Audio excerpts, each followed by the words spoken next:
I will say, of all the things I coach on, interviewing to me is the most important because you getting the job is going to come down to how you communicate. And I'm just going to be honest, like you have to spend time improving your interview skills. That is basic communication. If you don't understand what to say and how to say it and what they're looking for, what the hiring manager is looking for, HR is looking for, recruiting, if you don't understand that, you're not going to get the job. It's communication 101. And so not spending some time understanding how interviewing works and what they're looking for, especially when it comes to behavioral questions. Those are those open-ended questions. Tell me about yourself. Tell me about a time when you did this. To explain your greatest weakness, like all these random questions. If you don't have a structure for answering those, you will miss out. So I'm not saying to memorize them. I would never have any of my clients do that. Instead, we've built a course. Remember, I was in the recruiting and staffing industry. So the entire course is built on the idea of it helping you understand, here's what's happening before the interview and why they're doing it. Here's what's happening during the interview. Here's why they're asking you these questions. Here are the answers they're looking for. Here's what you do after the interview. The entire process. We cover everything inside this massive, massive organized course that's all video based. So you can just watch the videos to know.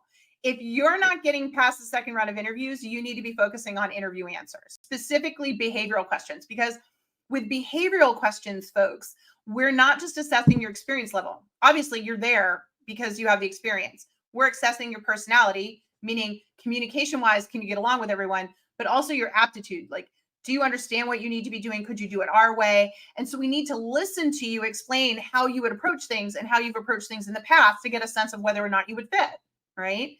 If you don't know how to explain things in that way, you can sound like you didn't give enough information. You can sound like you're not qualified. Or even worse, what most people do is they over-explain, and then you sound narcissistic, desperate, or confused. You have to get it just down the middle, just right. And I would say this is the most challenging part. I do think, but it doesn't have to be that challenging.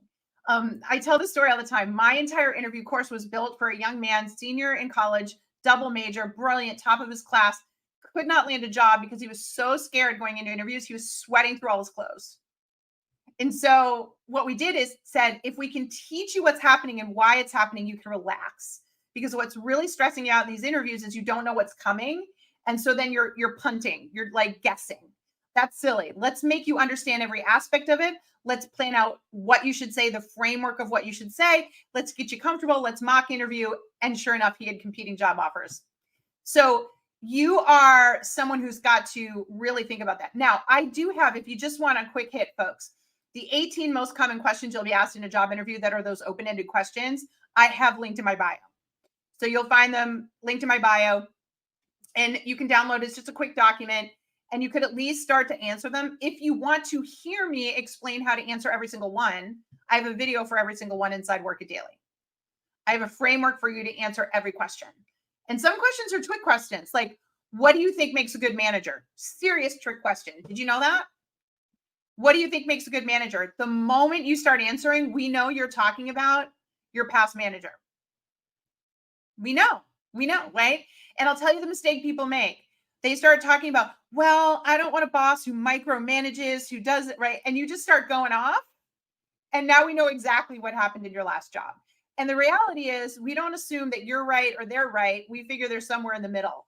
So how you choose to answer that question, I don't need you to lie. I need you to frame your answer better. I need you to articulate that same information you want to get across in a way that doesn't come across angry, desperate, that sort of thing. And unfortunately, that's what a lot of job seekers do because they have not been trained in how to do this correctly.